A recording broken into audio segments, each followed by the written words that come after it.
বন্ধুরা, আজ আমরা চলে আসছি নতুন আরেকটি ভিডিও নিয়ে। আমাদের ভিডিওটি আজ ছাদ কৃষি বিষয়ক। দেখতে পাচ্ছেন যে আমাদের এই ভিডিওতে একটি গাছ, এটি হচ্ছে শশা গাছ। অনেকেই ছাদে এই শশা গাছ লাগিয়ে থাকেন টবে। এই যে ফুল আসছে, দেখেন কত সুন্দর ফুল, সবুজ পাতা, ডগাগুলোও কিন্তু সতেজ। কিন্তু এই ফুলগুলো থেকে আমি শশা পাচ্ছি না। অসংখ্য ফুল আসছে, পরাগায়নও হচ্ছে, কিন্তু ফুলের যে চিত্র দেখতে পাচ্ছি সেটি হচ্ছে পুরুষ ফুল। পুরুষ ফুল কিভাবে চিনবেন? যেগুলো ডগার সাথে শুধু ফুল থাকে সেগুলিই মূলত পুরুষ ফুল। এই যে দেখুন কত সুন্দর ডগা, প্রতিটা পাতার গোড়ায় গোড়ায় কিন্তু ফুল হয়েছে, ঝাঁকড়া হয়ে গিয়েছে, কিন্তু এত বড় গাছ, এত ফুল, কিন্তু নারী ফুলের দেখা নেই, শশার দেখা নেই।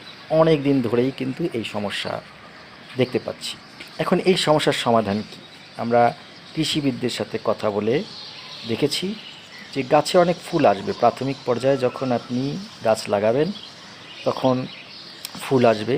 দেখুন কত সুন্দর ডগা, কত সুন্দর অনেক ফুল, কিন্তু আমি কাঙ্ক্ষিত ফল পাচ্ছি না। তো এই সমস্যার সমাধান কি করতে হবে? এই সমস্যার সমাধান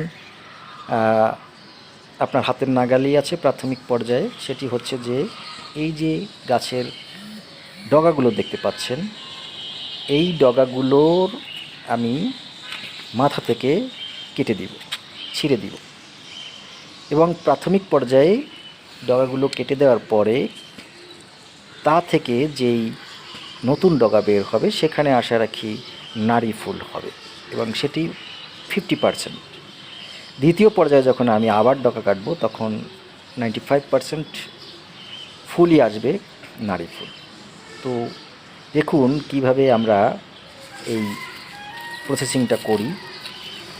এই যে দেখুন, আমি গাছ লাগানোর পরে এত পরিমাণে ডগা আসছে এবং চারিদিক থেকে ডগা বের হয়েছে, ফুল হচ্ছে, কিন্তু ফল নেই। এটি দুঃখের কারণ।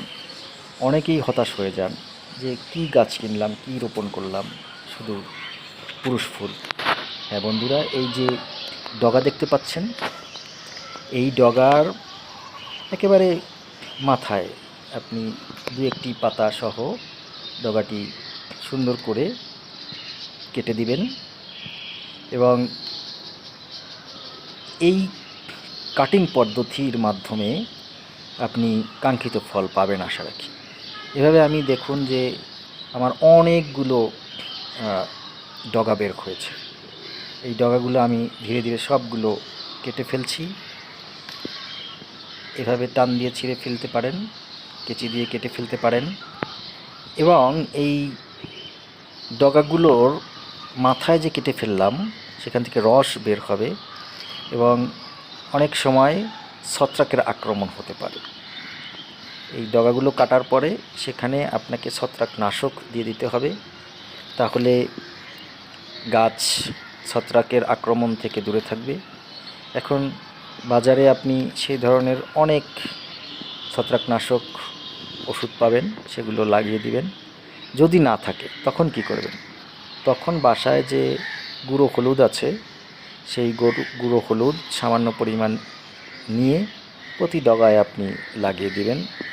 আপনি দেখুন আমি কিভাবে এই প্রসেসিংগুলো করছি। বন্ধুরা, ছাদ কৃষি কিন্তু আমরা অনেকেই করে থাকি। বিশেষ করে নগর জীবনে আমাদের জমির খুবই অভাব থাকায় আমরা অনেকেই আছি যারা এখন ধীরে ধীরে এই ছাদ কৃষির প্রতি ঝুঁকে পড়ছি। এটি যেমন শখ, তেমনি কিন্তু লাভজনকও, এবং মানসিক তৃপ্তিও বটে। আপনার সময় কেটে যাবে।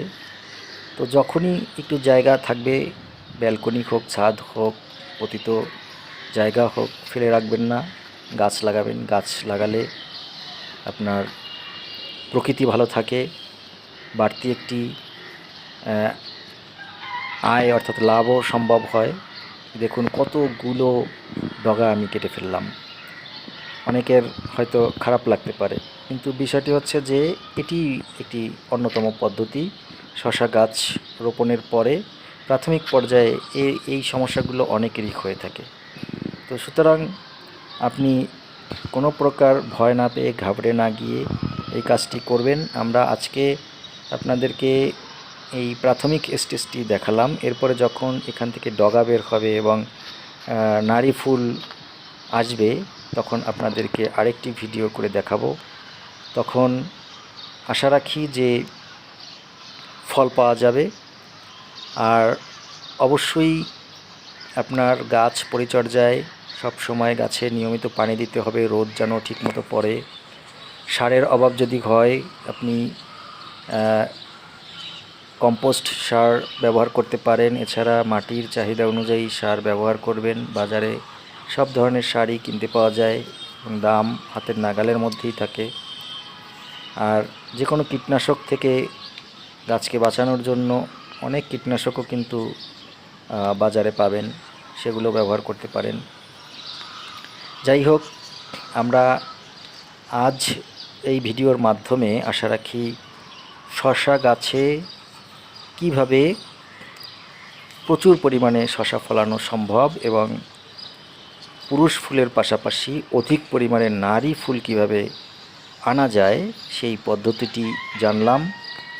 আপনি এই যে হলুদের গুঁড়ো দেখতে পাচ্ছেন, এগুলো আঙুলের মাথায় সামান্য পরিমাণ নিয়ে আপনি এই ডগাগুলোর মাথায় লাগিয়ে দিবেন।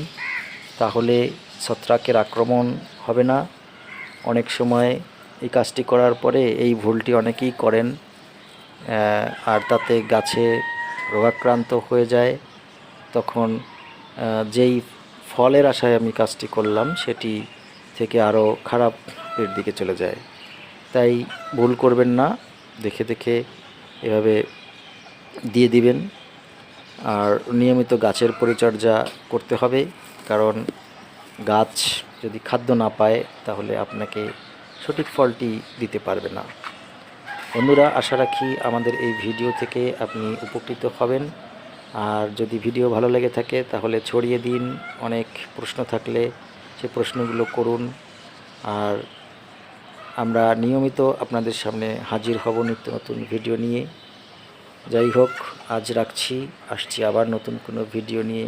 তত সময় সুস্থ থাকুন, ভালো থাকুন। ধন্যবাদ।